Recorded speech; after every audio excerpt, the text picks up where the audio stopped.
This week in East Brunswick, nearly 1,000 runners gathered at the starting line of Sunday's 7th annual East Brunswick 10K race. Today we'll meet the 10K's four-time winner, British-born Terry Colton. Next, Dolly Vasta will discover how Barnum director Mike McKay managed to fit a 3-ring big top into Playhouse 22. We'll also see some of the acrobatics from Barnum, running through November 11th at Playhouse 22. Dr. Brian Johnson will be back with more veterinary tips for cat owners, and of course, we'll have a children's book review from Teen Library Corps member Greg Petroski. Consumer advocate Adrian Eisner will discuss some of the dangers of buying by phone, and we'll end our program with a review of Monday's Township Council meeting. First, here's our Channel 8 programming lineup for next week. Monday begins at 10 a.m. with Look Great, Feel Great. This week, Aerobic Dance Part 1 with host Lenore Kulik. At 10:30 a.m., Our Town with guest host Rosalind Carpel will investigate theater techniques with Marty Winkler, followed at 11 by a repeat of This Week in East Brunswick. Tuesday at 7:30, it's Sports Talk with John Magliero and guest Bud Heilman, and a discussion of the Rutgers University sports program. Followed by You and Your Money at 8. This week, Paul Hansen will discuss home ownership with realtor Gloria Zatsko. On Wednesday afternoon, East Brunswick librarian Claudia Homoki has more stories from the library for our youngest viewers. Then Wednesday evening at 7:30, Dolly Vasta looks back at the Septemberfest on For Art's Sake. And we'll be back next Thursday at 7 and 8 with more local news on This Week in East Brunswick. Please consult your cable guide or watch Channel 8 for repeat scheduling on all these programs.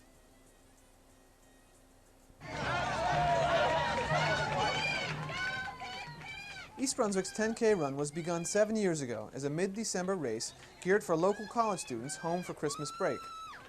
Since then, it's been moved to October and has become an event of regional proportions, used by many metropolitan area runners as a tune-up for the New York Marathon. This year, over 900 registrants ran the 5.8-mile course, which begins and ends at the Brookview Firehouse on Dunham's Corner Road and Church Lane. Entrants ranged in age from 8-year-old Michelle McCarty of Islin to 71-year-old Peter Decker of Milltown. The winner, for the 4th year out of 5 he's run, was Terry Colton of Leicester, England. Terry always stops in East Brunswick on his annual trip to the States before he competes in the New York Marathon. After the race, Steve Lifshay asked him how he felt about this year's run. I'm fairly happy with it. I ran 31 minutes flat this year. I ran 30 minutes 30 last year, but I was using it as a warm-up for New York, and I ran controlled today. Tried to run to about 5-minute miling, which I hope to do, in New York, so I'm fairly happy. And you say that you're really not too tired after doing a race such as this? Well, particularly not today, because I've only run at marathon pace, so I was running 3 or 4 miles feeling just very comfortable, and it was only the last couple of miles, it's a little bit hilly, the course, when I started to feel it a bit. I noticed that some of the runners who came in after you looked a lot more tired than you. Well, they're probably running at their optimum pace, the best they can do, but I'd have to run about 29 minutes, 29:30 to be looking, tired. About how much practice a day do you go into running? Around about 15 miles a day. Sometimes I'll do a long run up to 25 miles, and other days it'll be sort of 6 miles really fast. Now this race obviously isn't your ultimate goal. This is just a practice for another race. Yes, well, I'm from England, so I like to run in East Brunswick, but I haven't just come to run this 10K race. I've been over in the last 5 years, and I run this race and use it as a warm-up for New York, which is in 2 weeks' time. Trophies were awarded to the top 5 male and female finishers in each of 10 age categories. First for East Brunswick for the men was J.L. Seymour at 34 minutes 10 seconds, and for the women, Deborah Catullo at 43 minutes 50 seconds. Winner in the special wheelchair category again this year was Bobby Shields. The top 2 winners in the age categories were Andy Seawald of Oldbridge and Maribel Cordero of Newark. 14 to 17, Jean Mazzoni of Mount Tabor and Julie Hall of North Brunswick. 18 to 23, Patrick Lasher of Bordentown and Shayna Suggs of Highland Park. 24 to 29, Martin Holloran of Edison and Susan Delaglio of Somerset. 30 to 34, Richard Shaw of New Brunswick and Nair McDonald of State Island, New York. 35 to 39, Joe DeJames of Plainsboro, and Judy Steed of West Windsor. 40 to 44, Bob Tamsey of Annandale, and Briavelle Holcomb of Highland Park. 45 to 49, Frank Byrne of Jackson Heights, New York, and Doreen Griffin of Princeton. 50 to 59, Bob Thurston, and Lorraine Cephas of Cherry Hill. And over 60 for the men, Fred Eli of Trenton. Congratulations to all the winners. How do you do? I'm Special Officer Mike Mansfield, East Brunswick Animal Control. Last week, if you tuned in, we had a program with Dr. Brian S. Johnson and talking about what feline leukemia is. This week we'll be visiting Dr. Johnson at Cranberry Hospital again, and we'll talk about how does feline leukemia produce disease. Today we're going to discuss how the feline leukemia virus produces disease in the cat. The primary role of the virus is that of an immunosuppressive agent. What this means is that it suppresses or decreases the ability of the cat to respond to stress and infection. It's a virus that gets into the bone marrow, as well as all other tissues of the body. It prevents the production of white blood cells. White blood cells are the soldiers of the body that fight off bacteria and viruses. If, in fact, as in feline leukemia virus infection, there is a lesser number of white blood cells available, then the infection, whatever it may be, is going to produce a more serious problem.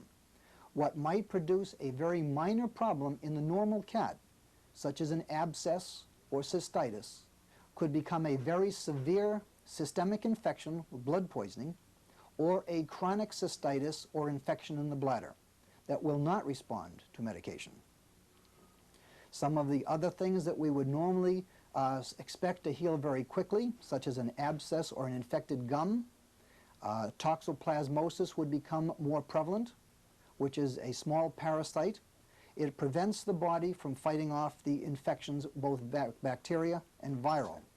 And in virus infections, some very simple things that produce warts in the normal cat would produce a severe infection and actually malignancy in the feline leukemia cat, which is immunosuppressed.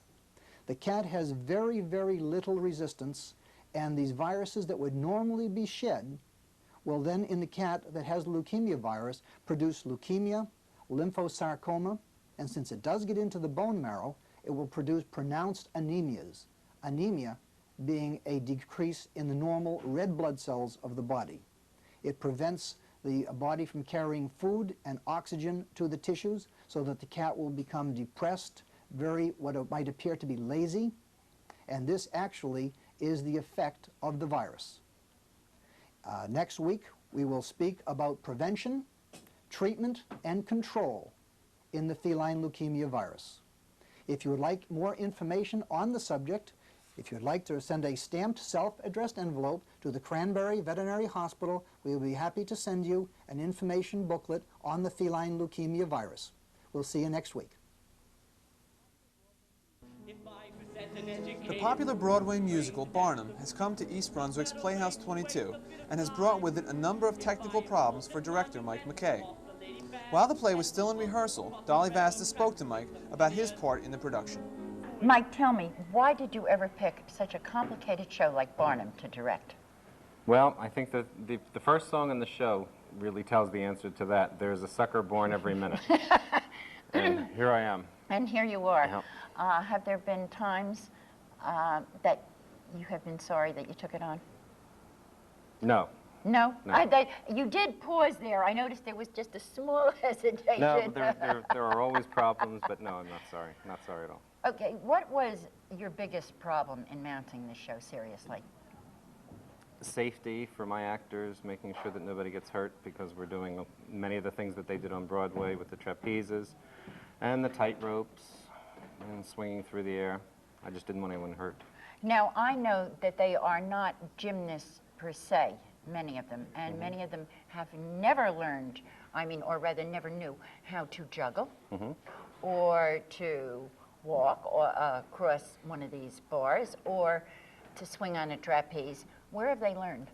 Well, fortunately, I work in New York and have a close contact with the Big Apple Circus. And they were kind enough to take us in, and we went there for 5 or 6 trainings, I guess, on Friday nights. And Phil Bader taught us juggling and tumbling, trapeze work. And that's how they learn. How are they doing? Are they nervous? Now, I've sat in on some of the rehearsals, but I've only seen bits and pieces, you know, in the last couple of weeks. Nobody's nervous, except me.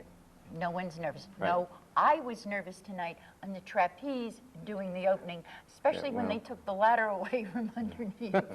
Yeah, it's a lot higher than you think. It really is. Yep, 7 feet is a lot when you're up there. When you're just up there and there's nothingness like underneath you. Yes. Any other problems that you feel that you had to overcome with this? Now, I know there's been a lot of rigging that's been done. It's regular circus rigging. And I know that Ken designed.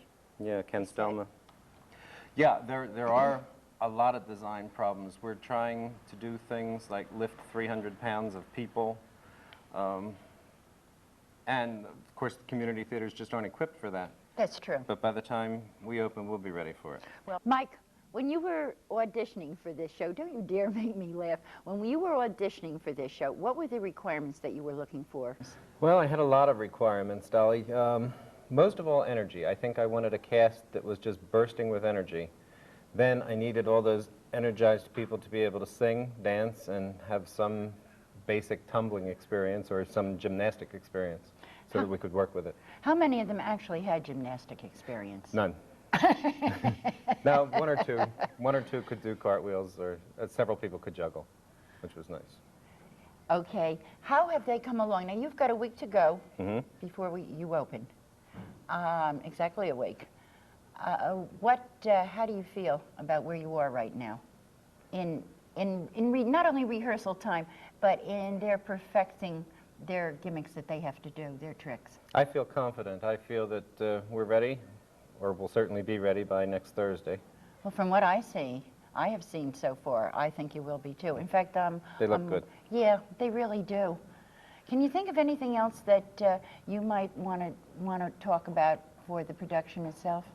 Well, I'd just like to say that I got myself a wonderful team together with my choreographer and my music director. I have a new music director from Princeton, Eve Cochin, and she's a recent graduate from Princeton U. And I'm really pleased with her. And my next-door neighbor, Janet Cantor, is the choreographer, and I've worked with her as the lead in some of my shows. And she's doing a fine job, and we have a good team. It seems that way, and you really have a nice cast, too. Yeah, it's almost like a family. Yeah. Well, that's what circus is, you know. Yes, family. It really is family. Well, Mike, I know you're getting anxious to get into the rehearsal for tonight, and I thank you, love. And break a leg next week. You're quite welcome. Thank you.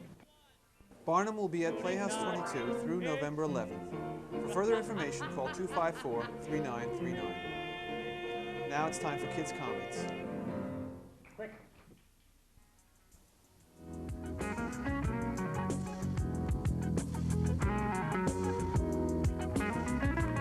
Hi, I'm Greg Petroski, and I'm doing a review by Ted Kartzman. The name of the book is Baseball Fever by Joanna Hurwitz.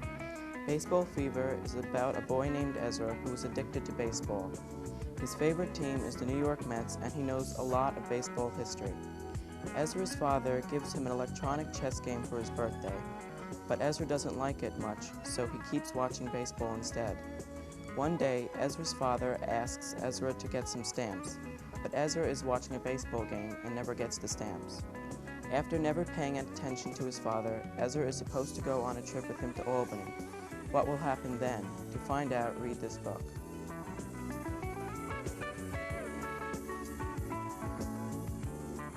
Hello, and welcome once again to Consumer Aware.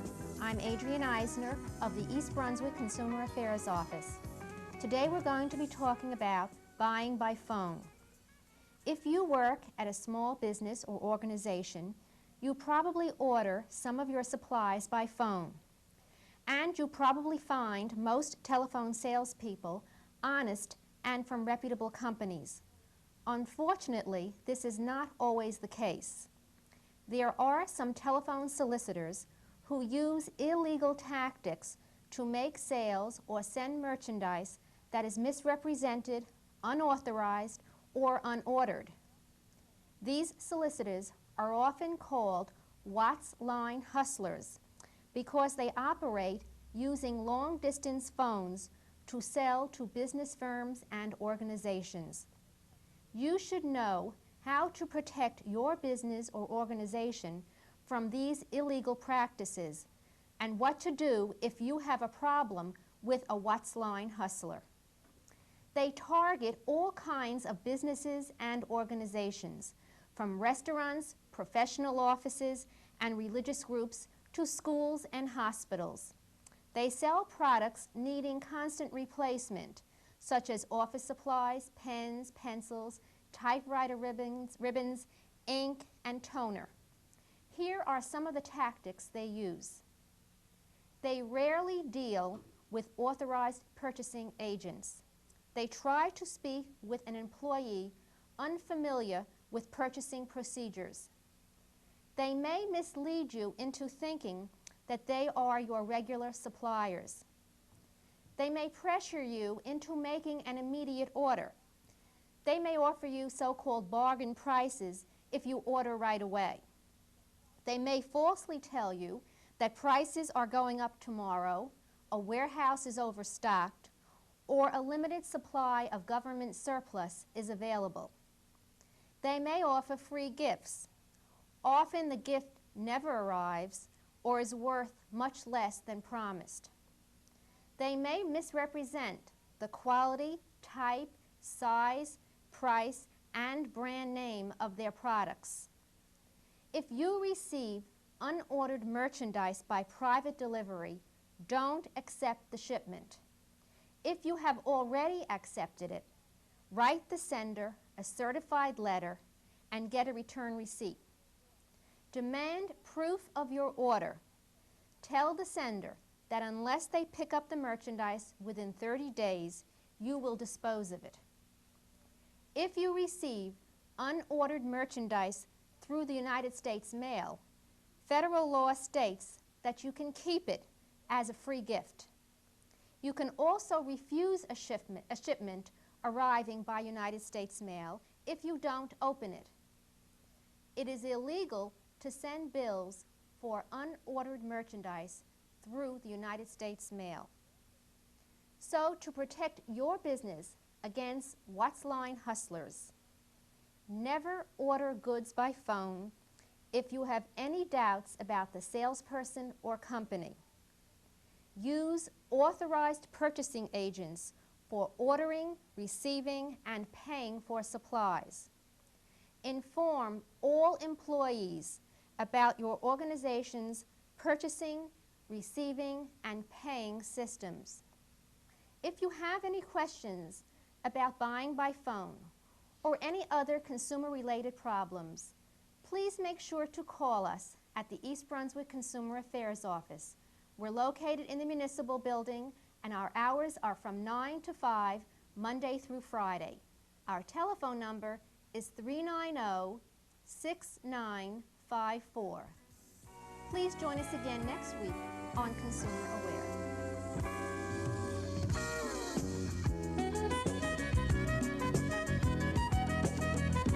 At Monday's Township Council agenda meeting, several routine items were discussed. Questions about a sign ordinance governing Route 18 to be voted on next week were raised by Councilman O'Connor. The ordinance would allow conforming signs to be erected only when non-conforming signs had been removed. Township Administrator David Weil explained that the Planning Board, staff, and Chamber of Commerce representative had been unable to agree on several minor points in the document. These had been removed from the proposed ordinance for the sake of expediency, but will be brought before the Council again at a later date. The Council also briefly discussed garbage collection route changes proposed by BFI. The haulers hope to collect on 4 days a week rather than 6 by adding a truck and by making routing patterns more efficient. Bi-weekly collections will continue, and the Township will have a 60-day trial period during which complaints can be raised. If the ordinance is passed, BFI will pay for a mailing which will explain the new routing schedules. This Sunday and next, the East Brunswick Museum Corporation will be holding a flea market at the museum on 29 Cosman Street from 10 to 5. For further information, call 254-7329 or 257-8825. Also, on Sunday, October 28th, the Reformed Temple on Fern Road and Old Stage Road will hold a Meet the Candidates Forum beginning at 10:30 a.m. with breakfast beginning at 9:30. All candidates for mayor and council will be present. For further information, call 251-4300. That's all for this week. Thanks for watching.